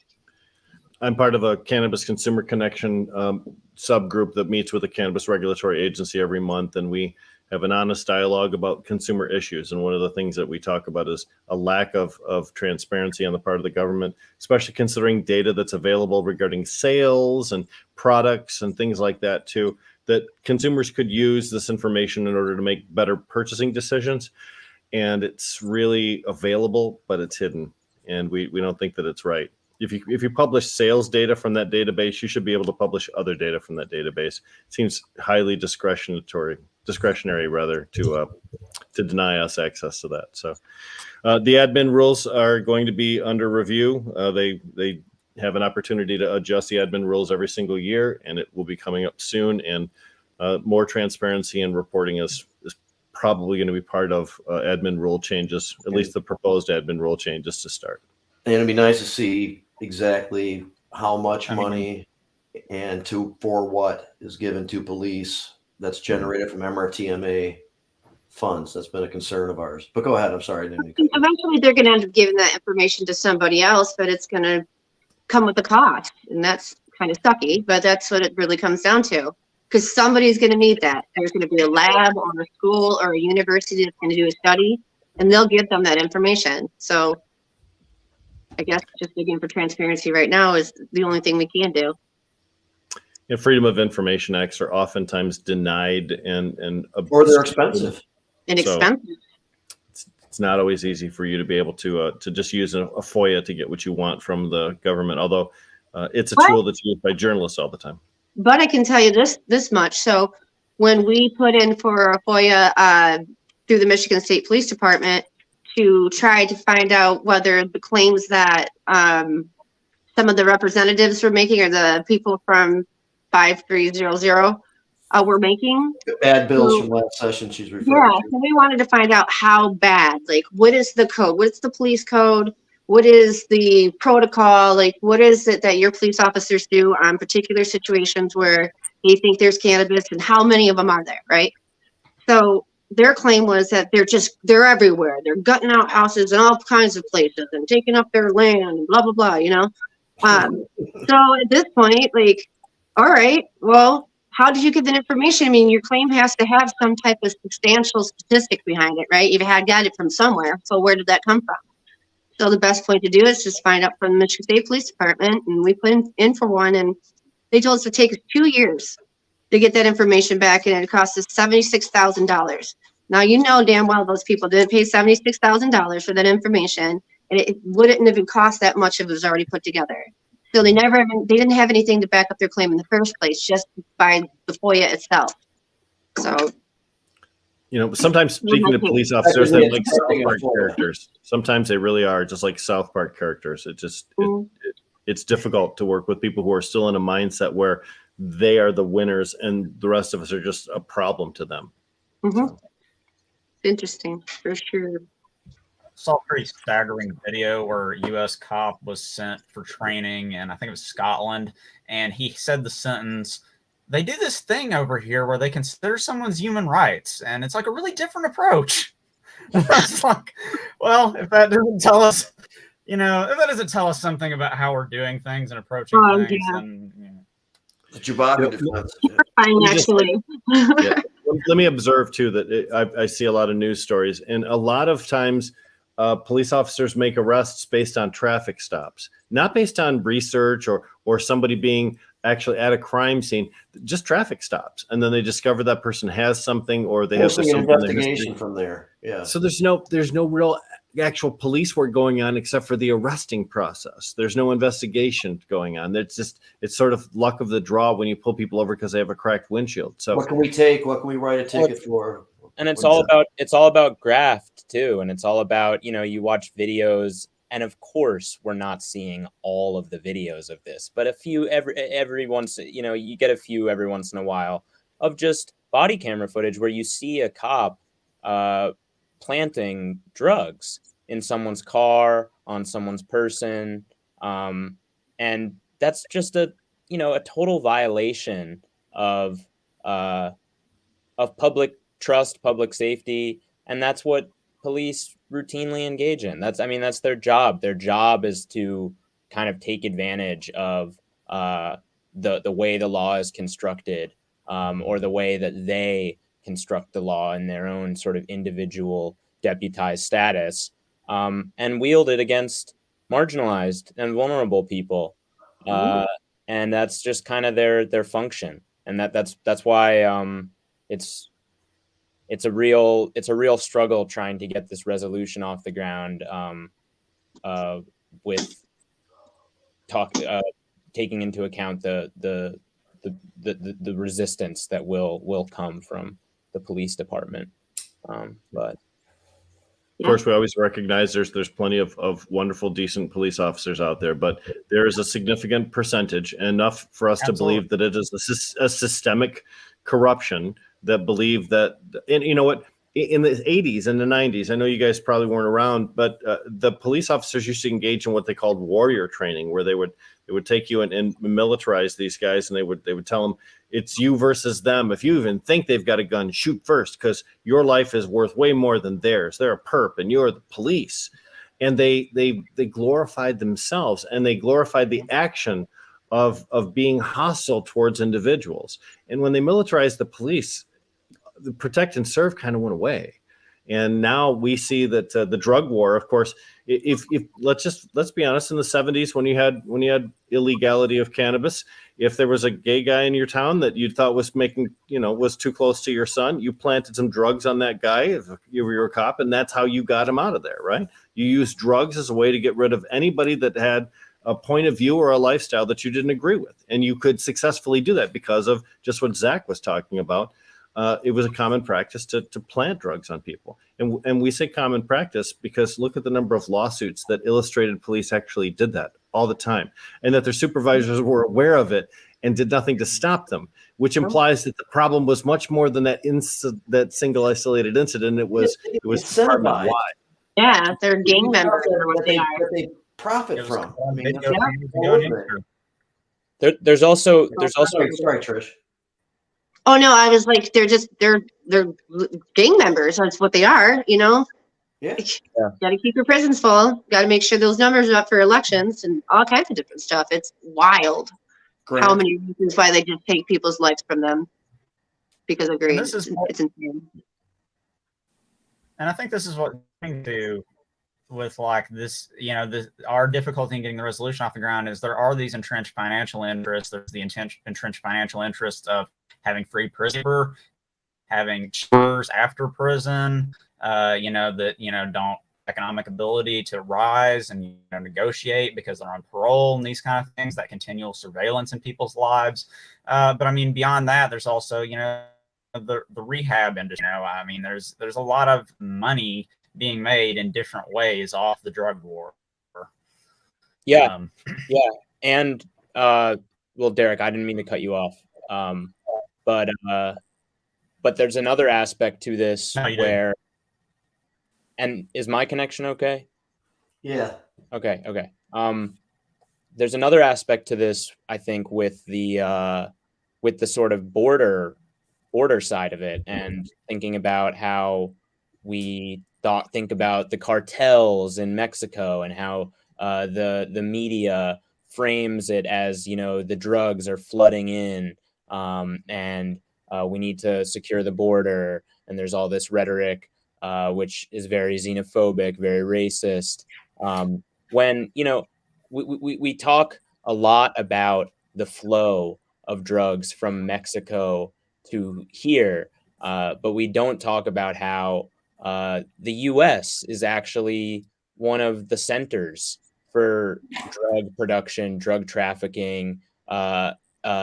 People get a lot of their ingredients that are used for cartel drug manufacturing from companies which are in the United States.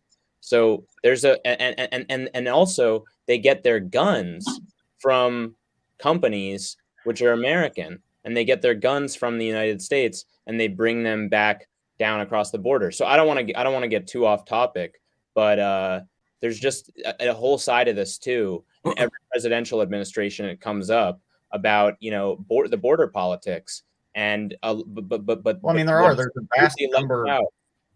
Sorry, so you use it to either keep control or to profit from whichever angle you need to take. Yeah. You guys are kind of young, but our government actually did those things that you were talking about. Our military took guns down and traded it for cocaine. They took cocaine and probably have historical reference. Iran-Contra. Right. This is nothing and new. they're still doing this too, from what we can tell. I mean, if you of believe course. reporters. Yes. Don't fix the name, brother. How else does the CIA get their big black budget? I mean, they have of a black budget, but you got to have more budget somewhere, and that comes from illegal activity. Yeah. No other way to get a budget that people don't know about. Give yourself a what what do you guys think about drug courts? Sorry. What are your thoughts on it, Zach? Is it Derek? I'm sorry. Yeah. What are your thoughts on drug? take the position.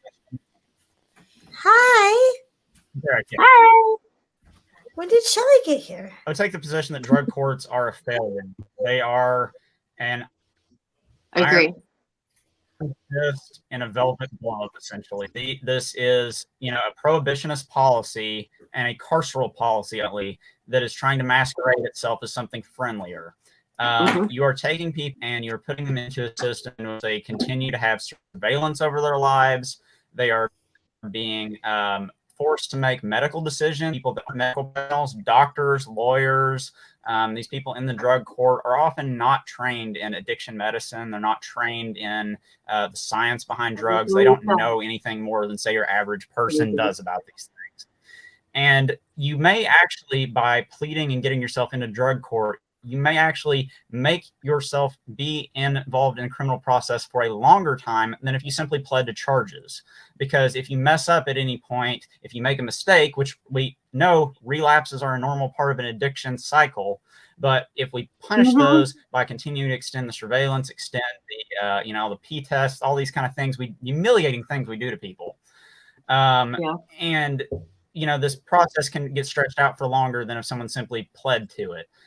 We're actually making, in some ways, a more draconian system. You constantly see people now look at, the situation in San Francisco, and then they, say, well, we just need to build, bigger treatment centers and just force people to be in them.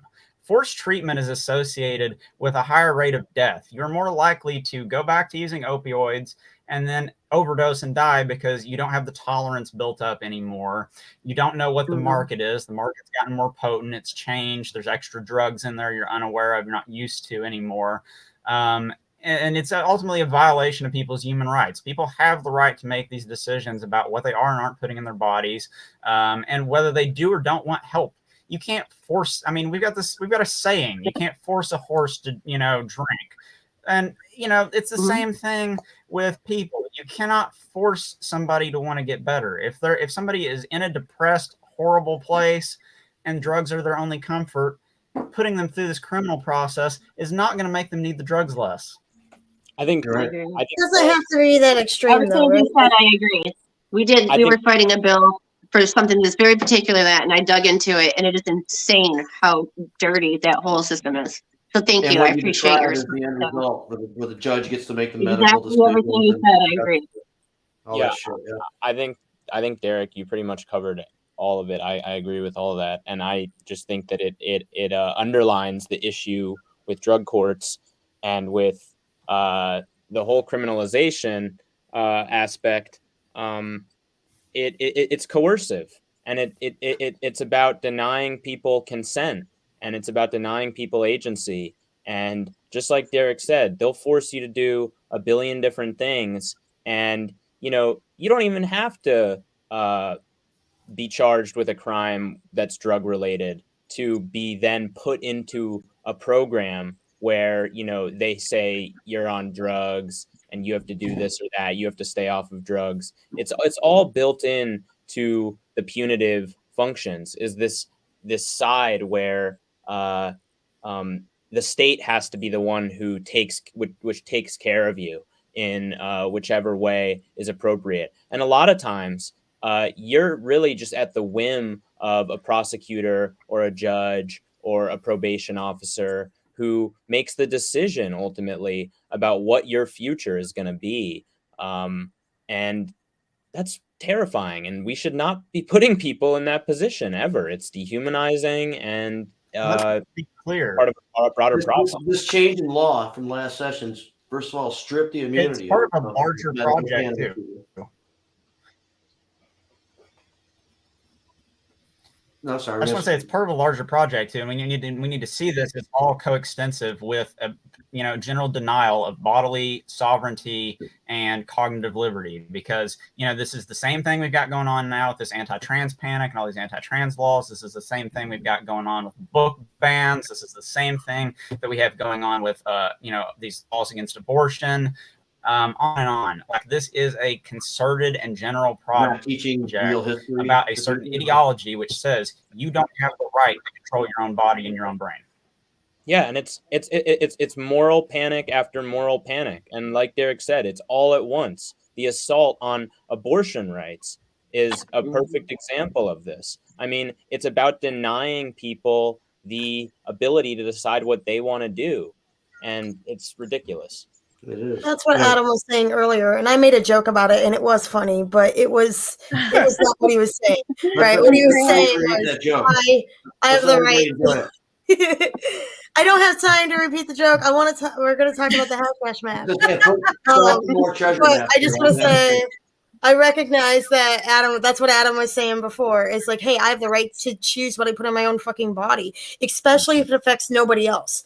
And remember, criminal, like being in prison, absolutely affects the people, but it affects the people on the outside just as much, or sometimes more. And this is generational. It runs in families. It runs in neighborhoods. And that's why expungement is so important. Please, Brian. Nice. So I'm so excited. Tomorrow we officially launch the Hash Bash treasure maps. You can buy them in store today or online, sonsanddaughtersunited.org/hash bash treasure hunt. I only printed 500 of these, right? So there's like 30,000 people coming to Hash Bash. Is that what the city said? That's ridiculous. 30,000 people coming to Hash Bash. So do not wait till Hash Bash and then ask me for a map, because you can buy them right now. They're $40. Arborside, Pocket Thayer, Bloom City, Cureleaf, Mission, Ann Arbor, Bongs and Thongs. Please go see Mo at Bongs and Thongs. He's really holding down all of Ann Arbor for us. The last locally owned glass shop in the city. Sticky Ann Arbor, House of Evolution, and also Winewood Organics. I think I just left that one off there, so very cool place. Yeah, I can get in quicker. And I want there to be a big line, you know. There are 8 dispensaries, 12 cannabis stops, and of course, it does include the ticket to the Hash Bash Cup. Thank you, Adam, for supporting this and for investing in the network. And I think the artwork from T-Dog is obviously one of my favorite parts of it. Aside from the fact that it's supported by all of the major events. So it's supported by Hash Bash Cup and the organizers of the Diag, and of course Monroe Street Fair and Charlie. And so we're really grateful to be included, and it's really just an extension of the weekend. So it's $40, $200 value. I'm not supposed to tell all the prizes, but I will say I am heavy as hell on the hash. Your girl knows how to do weed. And it's free without purchase. You do have to pay a penny in case there's like a regulatory agent watching this podcast or paying a penny. It's completely compliant. And the coffee is $4.20. But if you get coffee at Vertex Coffee anytime throughout the weekend, you will they'll designate a percentage of their Hash Bash themed coffee back to Glenn. So there's lots of opportunity to see us. We're also selling our Fuck the System shirts and our Fuck Cancer shirts at the Diet or at the Monroe Street Fair, and of course at the Hash Bash Cup. Please buy your maps online. Yeah, so the person just asked, does it include a ticket to the Hash Bash? And technically, Hash Bash is a free event on the Diag in Ann Arbor. What it includes is the Hash Bash Cup at the Wyndham. And it's normally $50, and this is $40. But maybe Thank you, Adam. Adam might give away a few tickets today. Maybe, I don't know. It's up to him. We were hopefully going to do that. But get this treasure map, get a bunch of free cannabis to go with it, and then get somebody to tag along with the ticket from Adam. But also, all $40 goes to help people get their records expunged, because Redemption Foundation pays for all the administrative costs of Great Lakes Expungement Network. So there's no other cost. Every dollar goes right to getting somebody's record expunged. So cool.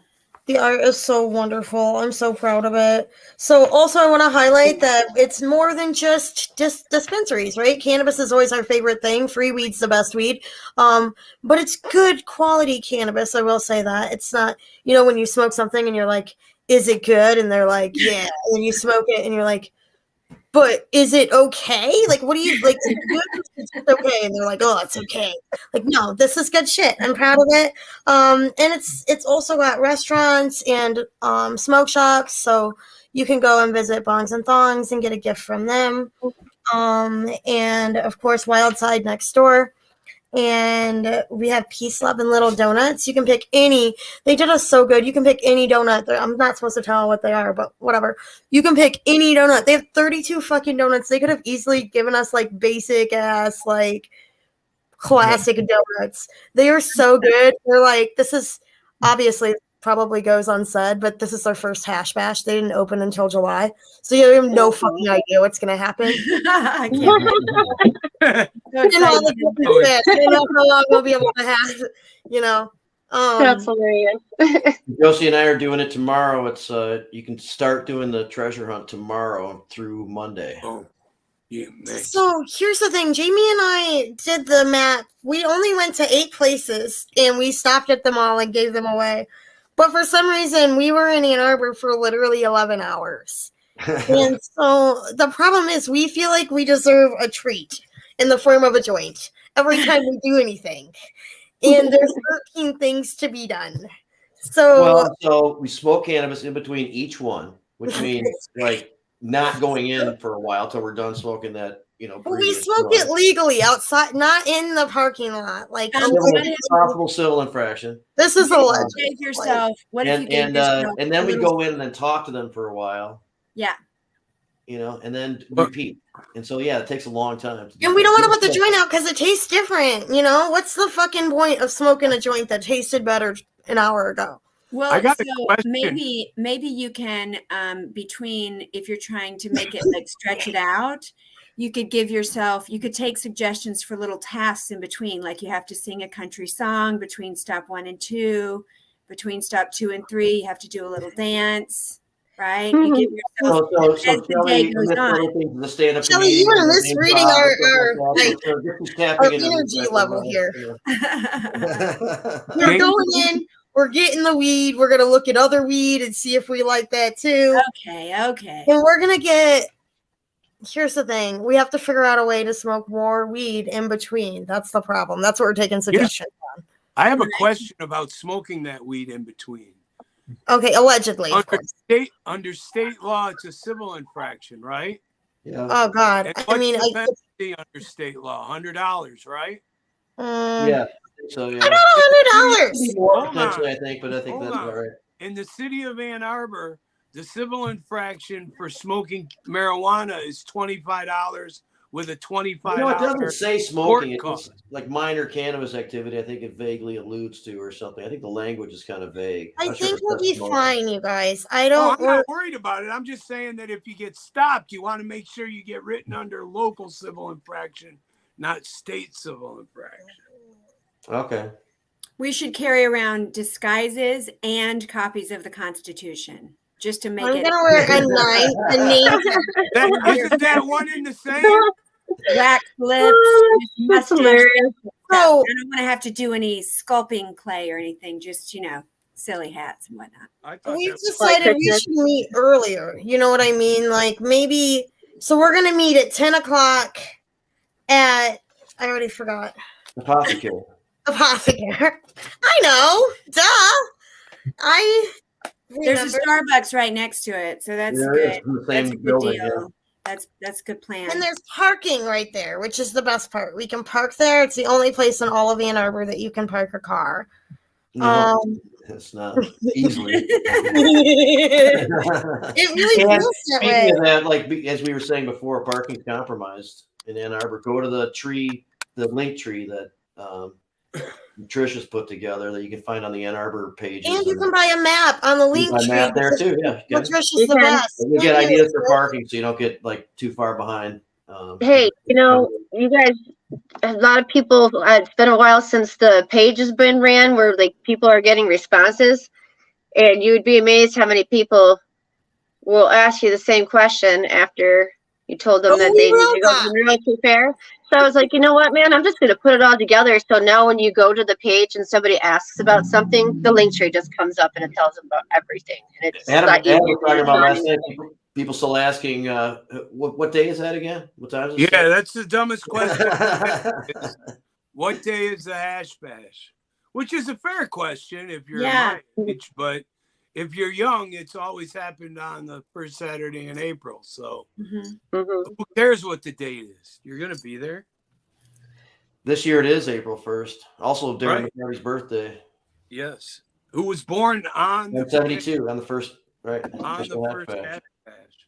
Oh, wow. Whose birthday is that? Darren McCarty. Oh, okay. My brother, too. All right, why not? We'll give the kids a shout out. So if you want to, I'm bringing one friend, but I'm probably I might come see you guys early and then take a break and meet up because I have a friend who wants to do the treasure hunt starting at 1. So I might meet up with you guys and then leave and come back. You'll probably only miss one spot. We are really bad. So that sounds love great. it. In Yeah. fact, we're in the mood for like some guidance, somebody that can be Nancy Reagan of our group. Like, oh, another joint? All of it on your own? Why are you smoking so much? How will we be there in 2 minutes and you want to light a blunt? smoke one, 2 or 3 places, then smoke one. Yeah, Jamie and I have the same thing in common, which is we should smoke weed right now. There's no reason not to if you're between. And also, that's who the map. I want to say that when hash bash is a very sentimental thing for me, and it means a lot for a lot of us in the industry, and it's such an honor to be included in any part of it, right? And so, we didn't want to profit off of something we didn't want to profit off of something so sacred at all. We wanted to expend it, but we also wanted to get permission because we were going to make money from the name, from the group, from the people coming in, right? And so I went to Adam and I was like, do you think this is a good idea? I was so scared. And he was like, yeah, better you than somebody else. Like, yeah, and ways for it to work. And he's been so supportive, and I'm so proud of the partnership with Hash Bash Cup this year. And so if you have already bought your ticket to the Hash Bash Cup and you're like, man, it's $40 still worth it, it definitely has over $100 worth of weed in it. It's also 100% of the money goes back to the expungement program. Thank you to Custom 424 Promos for providing the printing to make that happen. We are so excited to do this again this year, and we've already made almost $6,000 from the maps. So, Oh, I love that. But we need to sell more. There's more to be had. There's still a great deal. Adam, are you doing a? Yeah, it's real simple. All you got to do is go to hashbashcup.com, and there's a little box that says enter promotion code here, and you'll enter the promotion code, which I'll give you in a second, and then that'll allow certain free tickets to pop up. It'll show you a discounted ticket for Jazz Cabbage Cafe. I think we have our own ticket. Nice. And all you got to do is select I think you can select 2 tickets. I could be wrong. I don't really remember. You got to try to. But it'll give you a free ticket. It'll email it to you. Thank you. And then still get to buy a map though. And as Paul says, he's about to go buy a map, and he says he pick it up at Arborside if you buy it online. And I believe that is the case. If I already bought mine online and we start at Apothecare, I need. And you don't have it because you didn't go to Arborside to pick it up. Well, I can't pick it up till tomorrow, right? I can give you a map. When are they You open? just can't pick it up again at Arborside. Right. Okay. We'll just mark you as not open? They don't open until 11. I was like, damn. Oh, I'd be smoking so much weed before 11. You know what I'm saying?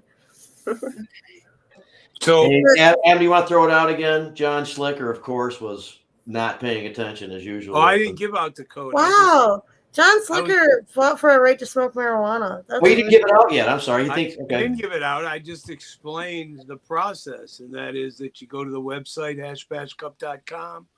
You find the enter promotion box, and the promotion, real simple, SSDP. Nice. Good Nice. deal. Hey, and Derek and Zach, if you haven't been to the Cup out at the Wyndham, it's a surreal, very cool experience that you guys, I think, would find Enjoy. to be enjoyable, right? And Alice in Wonderland. you should go. You should get maps. You should get maps. They're I think redeemable I've for been 5 to days. 9 hash dashes or something like that, but I've never went to the club. Nice. Well, it's worth going to. Yep. A good time. There are quite a Would few love to. different Yeah, events. sounds great. It's a lot of SSDP. events revolved around that. And I just want to say thank you for having us on this evening. And Yeah, I'd really appreciate it. it was Truth. really, really good to talk to Yeah, all. man. Yeah, please take some time and get some last words in right now. We're Yeah. probably about time to start winding down. Well, one thing I'll say is just in addition to sort of wanting to, we talked a bit about our resolution. I think Derek gave a good overview of that in the beginning, to emphasize support for that, but also just that I believe the graduate student workers are about to strike here tomorrow at the university, and that's something. Allison mentioned that. A pretty big event, and just want to show my support for that, and want to encourage other people to come out and show their support for that, and don't cross the picket line. Although it's a bit of a, but yeah, don't cross that in a. It's a bit more complicated than that, I think, on the ground. What that actually will mean tomorrow, but I just wanted to put that out there. That's intense. Yeah. Thank you, man. Appreciate that update. Yeah. And thanks for being on today too, man. I really appreciate all your info. Derek, got some last words for us? Again, join Zach in saying, solidarity to the graduate workers and to, everybody else involved in whatever other struggles they're, currently participating in to make a better world for all of us. And, I kind of want to start something that's come up a number of times in this is, the international terror that we've unleashed on the world through our war on drugs. And I want to point out that the chickens have come home to roost. I don't know if you all caught this, but I think it was this week or last week, actually. The UN had a meeting on their drug control treaties, and I believe it was Michael Schellenberger and some of these other people that are involved in a lot of the, like they were involved in the Chase of Boudin recall over in California, all these anti-drug efforts. They were there making speeches, like getting the UN, kind of on board with turning their ire back at us. And the UN actually, issued a statement saying, that the US needs to get in line, that we need to take all of these disobedient states like Michigan and, cut this stuff out, that the, legalized marijuana and stuff needs to end. So we've made a monster, and it's going to be a long time in unwinding that monster. And I think that a lot of times the policy space can get discouraged because there's so much work to be done, because the work itself is so difficult, because there's so much hatred currently in the environment, and it's difficult to deal with this emotionally day in and day out. But we just need to remember that this thing wasn't built in a day, and it's not going to be dismantled in a day. It's going to be a big process, and it takes all of us chipping away at it a little bit at a time. And failure is part of the process of success. Like a lot of these social movements throughout time have failed, but they failed in interesting, successful, creative ways. And that's our challenge, is to do that. And eventually we're going to have beautiful, wonderful successes. And if you want to be part of that, I would like to point people to our link tree. See if you want to get more involved with SSDP, you can check out link.er.e/SSDPUMich. So that's SSDUMICH. Thanks, everybody. I really appreciate you having me and Zach on conversation. Yeah, I appreciate you being on too, man. You guys, your level of awareness on these things is really deep, and it's really nice to hear this much knowledge on these important issues. Refreshing a little bit to know there's this much attention being paid to these things. Zach, would you give that address one more time? I mean, I don't think it really came across, but Yeah. I want to make sure I get it right. It's I don't know it off the top of my head like Derek does. I think Derek, your connection there you go. You're back there. cleared back up. You can say it again. Oh, okay. Can you say the link? Missed The link So name it's again, Derek? linktr.e/SSDP. Yeah, it's it's linktr.e/SSDP UMICH. Perfect, man. Sorry. It's in and Oh, no, out a that's little okay. bit. Yep. Link It's a link tree. tr.ee/SSDP UMISCH. Correct. Perfect. Okay. I'll put Thank it out you there so too. much. So, but yeah, thank you very much. We're We'll right see at you the on end. Saturday. Tom Wall misfired on time, but he does jump on. He's Cosmic Knot providing live music for Hash Bash, and every year, you guys, I don't know if you've seen it or are aware of it. Let me get him unmuted here. He also hooks up his guitar with these electrodes to get like these electromagnetic signals from the plant that gets deciphered through a machine into music, and he jams with it. Nice. Pretty Yep. cool. Yeah.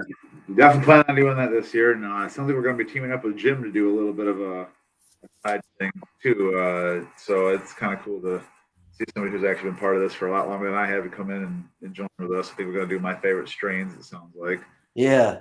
It's going to be a little rendition of that. And we got a few people I'm working on to have as guests coming in and everything like that. So should be interesting. I'm always excited to do it. But what did I miss on that? Did you guys talk about it all earlier today already? Oh, lots of good stuff, man. You missed. I mean, it's your loss.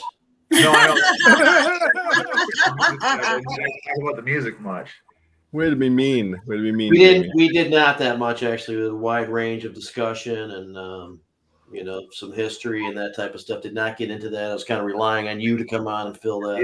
Yep. And here I am at the last minute. Of course, all the Jazz Cabbage episodes are available on our YouTube channel, Jazz Cabbage Cafe. So if, like Tom, you want to go back and take a look at one of the things or see whether or not I actually made it over the top of my tapestry with my water bottle today, you can check us out on the Jazz Cabbage YouTube channel. So true. Thanks, Tom. We'll be looking forward to seeing you on Saturday, man. Thanks for jumping in at the end. Absolutely. Just the biggest thing.